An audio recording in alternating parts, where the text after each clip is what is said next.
ચાલો આજે એક એવા કેસની વાત કરીએ જે સાંભળવામાં તો કોઈ ગંભીર ગુના જેવો લાગે પણ હકીકતમાં એક એવી ગેરસમજ છે જે સાંભળીને હસવું આવી જાય. તો ચાલો આ આખા કિસ્સાને સમજીએ. તો આ આખી કહાણીનું જે કેન્દ્રબિંદુ છે એ છે ધાણી. હવે ગુજરાતમાં હોળીના તહેવારમાં ધાણીનું શું મહત્વ છે એ તો આપણે સૌ જાણીએ છીએ. એ માત્ર એક નાસ્તો નથી, પણ એ મિત્રો, પરિવાર અને પડોશીઓ સાથે વહેંચવાની એક પરંપરા છે. એમ કહી શકાય કે એના વગર તહેવાર અધૂરો લાગે. તો હવે સવાલ એ છે કે જ્યારે આટલી મહત્વની વસ્તુ એ પણ તહેવારના બરાબર સમયે જ અચાનક ગાયબ થઈ જાય ત્યારે કેવી પરિસ્થિતિ સર્જાય? ચાલો આ રમૂજી રહસ્યની દુનિયામાં જરા ઊંડા ઉતરીએ. તો આ રહસ્યના મૂળ સુધી પહોંચવા માટે આપણે થોડું પાછળ જવું પડશે. અહીંથી આપણી વાત શરૂ થાય છે કે કેવી રીતે એક સામાન્ય પારિવારિક ઝઘડાએ આ આખા ગુન્હા માટેનું સ્ટેજ તૈયાર કરી દીધું. અહીંયાથી જ બધી ગડબડ શરૂ થઈ. એક બાજુ છે પિતા હરિભાઈ, જેમને પોતાનું કામ પતાવવું છે, અને બીજી બાજુ છે એમનો દીકરો કિશન, જેને જીદ છે કે મારે તો હમણાં જ બજાર જવું છે. હવે આ બાપ દીકરાના નાના એવા ઝઘડાનું પરિણામ શું આવ્યું? કિશન ઘરને તાળું મારી ચાવી લઈને ભાગી ગયો, અને બિચારા હરિભાઈ ધાણીની થેલી ઘરની બહાર ખાટલા પર જ મૂકીને એની પાછળ દોડ્યા.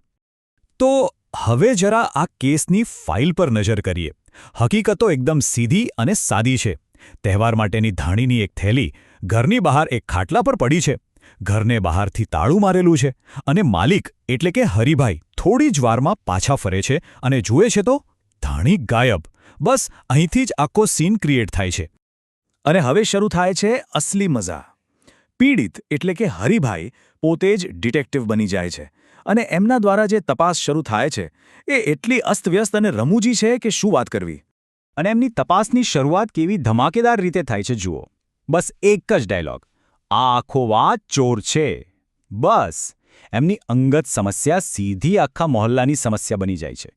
ચાલો હવે શંકાસ્પદોની લિસ્ટ પર એક નજર કરીએ. સૌથી પહેલા નિશાના પર આવે છે બાસ્કુ. હરિભાઈનો આરોપ કે ભાઈ હથોડી માંગવાના બહાને આવ્યા અને ધાણી ચોરી ગયા. પણ હકીકત શું હતી? એમને તો ખરેખર ખાલી હથોડી જ જોઈતી હતી. અને પછી તો સીધો જ આખી શેરી પર આરોપ કે બધાએ ભેગા મળીને મારી ધાણી ચોરવાનું ષડયંત્ર કર્યું છે. વિચારો તો ખરા. હરિભાઈની જે તપાસ કરવાની રીત હતી ને એ ખરેખર અનોખી હતી. પહેલું સ્ટેપ, દરેક વિશે ખરાબ જ વિચારવાનું. બીજું, જે પણ કહેવું હોય એ જાહેરમાં બૂમો પાડીને કહેવાનું. ત્રીજું, કોઈ પણ પુરાવો તમારી વાતને વિરુદ્ધ હોય તો એને માનવાનો જ નહીં. અને છેલ્લું, મામલો મોટો કરી દેવાની ધમકી આપવાની. આ એમની પદ્ધતિ જ આખી ઘટનાને હાસ્યાસ્પદ બનાવે છે. પણ જેમ દરેક સારી ડિટેક્ટિવ વાર્તામાં થાય છે, અહીંયા પણ એક મોટો વળાંક આવે છે. અચાનક એક સાચો પુરાવો હાથ લાગે છે, અને આખી તપાસ એક એવી દિશામાં જાય છે જેની કોઈએ કલ્પના પણ નહોતી કરી. અને આ રહ્યો એ પુરાવો, એક બ્રેક થ્રુ. ધાણીની બિલકુલ એવી જ દેખાતી થેલી એક પાડોશીના સગાના હાથમાં દેખાય છે. બસ આ એક નાનકડી કડી આખો કેસ સોલ્વ કરવા માટે પૂરતી હતી.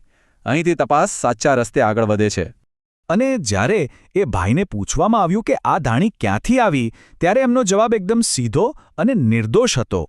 આ જવાબ જ આખી ગૂંચ ઉકેલી નાખે છે અને સીધા જ વાઘુજીને આ કેસના કેન્દ્રમાં લાવી દે છે. તો હકીકતમાં થયું શું હતું? ચાલો હવે વાઘુજીના દૃષ્ટિકોણથી સમજીએ. એમણે તાળા મારેલા ઘરની બહાર ખાટલા પર ધાણીની થેલી જોઈ. એમને એમ જ થયું કે કોઈ સંબંધી મૂકી ગયા હશે અથવા કોઈ ભૂલી ગયું હશે. એટલે એમણે તો હોળીની ભેટ તરીકે એ થેલી પોતાના સાઢુને આપવાનું નક્કી કર્યું. એમના મનમાં તો એવું જ હતું કે તેઓ તહેવારની ખુશી વહેંચી રહ્યા છે. એમને તો ખ્યાલ પણ નહોતો કે તેઓ અજાણતા જ એક ચોરી કરી રહ્યા છે. તો હવે આપણે આ કિસ્સાના અંત તરફ આવી ગયા છીએ. અહીંયા ગુસ્સો શાંત થાય છે અને આ આખી કોમેડી પાછળનો જે સાચો સંદેશ છે એ સામે આવે છે. આખી વાતનો સાર અહીંયા છે જુઓ. શરૂઆત ક્યાંથી થઈ હતી? ગુસ્સો અને અવિશ્વાસથી. અને અંત ક્યાં આવ્યો? માફી અને સમજણ પર. જે વસ્તુ પર ચોરીનો આરોપ લાગ્યો હતો એ જ વસ્તુ અંતે બાળકો માટે ભેટ બની જાય છે. કદાચ આને જ તહેવારનો જાદુ કહેવાય.